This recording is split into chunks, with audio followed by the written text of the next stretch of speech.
This is He Knows the Sport, bringing you that heat and that fire. All right, y'all. Let me get these videos out the way because, He Knows the Sport. Once, it's time to ether and murk, you got to ether and murk. So hear me and hear me well. This is the stuff that I was talking about, the double standards associated with boxing. How you going to sit here on one end, uplift Vasiliy Lomachenko, but then at the same time, shoot down Gervonta Davis? This is why I was telling you guys, panderers, the pandering narrative coalition, those that are reverse bias, aka detractors, aka panderers, they want their cake and they want to eat it too. They want to detour you away from the sport of boxing. They want to talk about everything that has nothing to do with the sport of boxing. You know what I'm saying?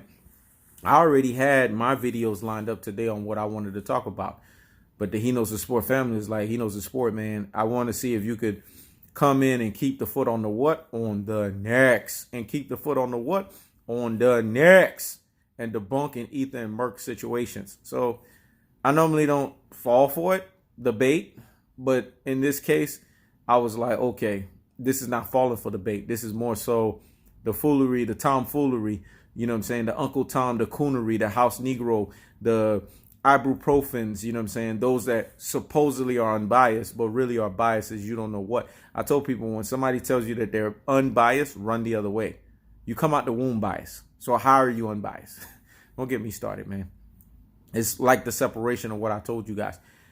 There is people that have book smarts. You know what I'm saying? Like this dude that's in my comment section. I don't know if because he was stalking some female or wrote her a poem.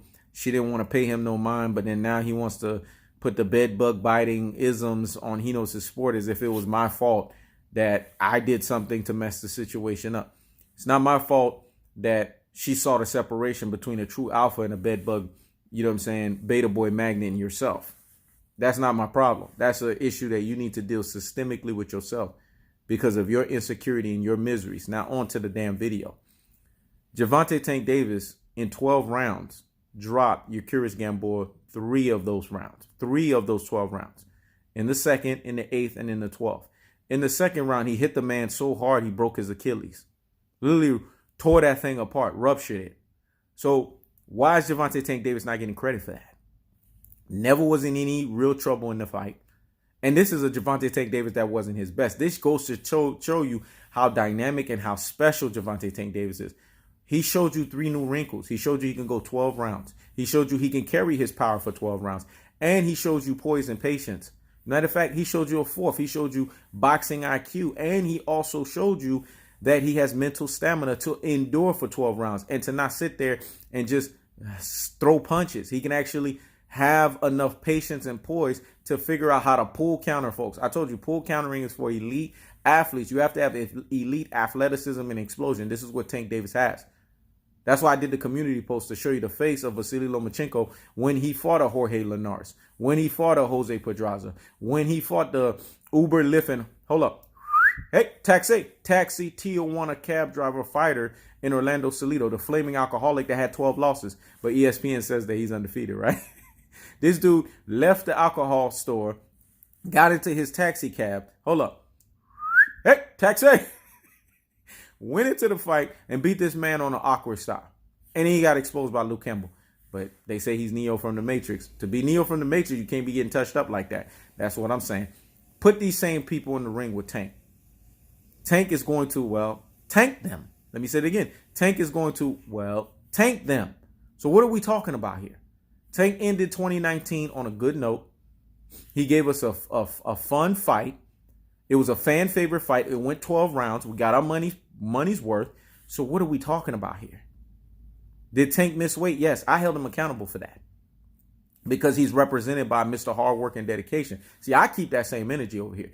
They don't. They want to deter you, just like they're trying to deter you from Terrence Bud Crawford mentioning Earl the True Spence car crash. What does that have to do with boxing? See, this is what I'm talking about when I say pandering narrative coalition. Panderers, they have to reach in order for them to give you a similitude of teach. Let me say it again. They have to reach to try to give you a similitude of teach, but you got to be able to see right through it. This is why He Knows the Sport is a lane that needs to stay on YouTube, dog, because I keeps the foot on the what? On the next. I keeps the foot on the what? On the necks. And I bring you guys that what? That heat and that fire. You need somebody to ether and murk the foolery, the tomfoolery.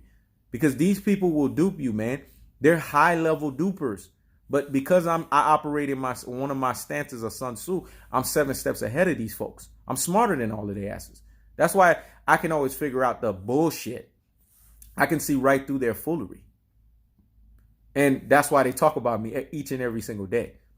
There's not a day that somebody don't come back, one of the He Knows the Sport birdies, and report back to He Knows the Sport and tell He Knows the Sport that something has happened. You know, they're talking about you. Well, it's like an old man told me. If nobody's talking about you, then you ain't doing nothing right. So maybe I must be doing something right. But here's the problem. Gervonta Tank Davis ended 2019 on a good note. So what are we talking about here, folks? Give the man his credit. Because if you're following this one-trick pony archaic viewpoint of let's just keep it boxing, let's just keep it boxing. If you're doing that, then represent all fighters, man. Give all fighters credit. I get on Vasiliy Lomachenko, but that doesn't mean that I don't know that he's not a skillful fighter. I know this about him. I just know he's not better than Tank. I know Tank will whoop his ass. I get on Bud. I know Bud has things that he does. He throws punches in between punches. He could throw different accelerations on his punches. And then he switches to 2 stances. But because of his weak fighter DNA that he can't take away from him because it's part of his self-will. Self-will overpowers everything else. Man, there's so many things I could teach you guys. It's not even funny. The brain power here is ridiculous. Self-will overpowers everything. So because of the weak fighter DNA that this man has, which is hit me, I'm going to hit you back. Hit me, I'm going to hit you back. Hit me, I'm going to hit you back. It's going to end in a Hagler versus Hearns 2. I told you, he's like Tommy Hitman Hearns. He had that same problem until he met Marvin Hagler, who was a dog as well, but he was a composed, moderated dog. That's what Earl the True Spitz is.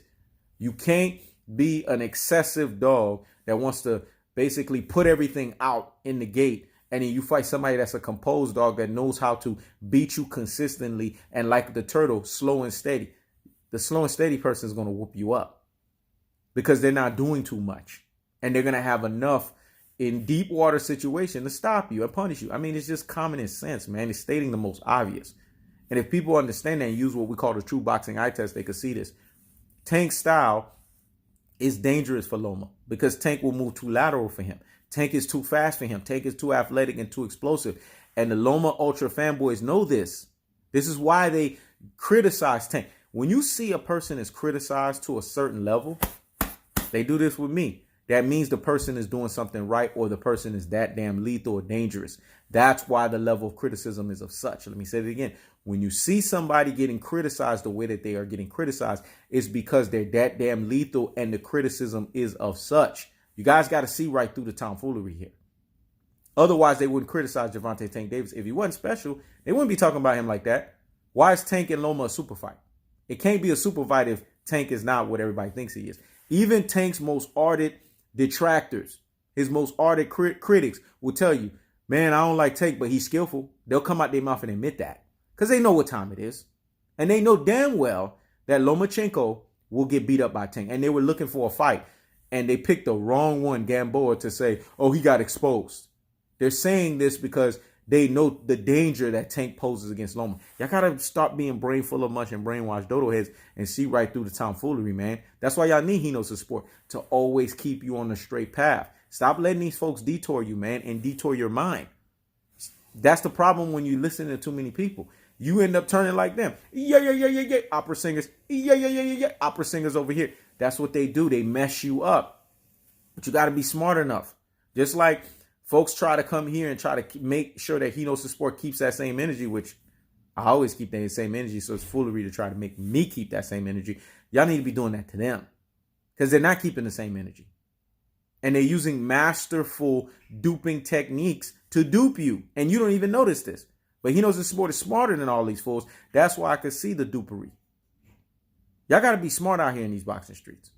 And stop listening to too many of these fools. Because that's what they are, man. They're fools. They don't know what they're talking about. So how is Gervonta Tank Davis not a skillful opponent?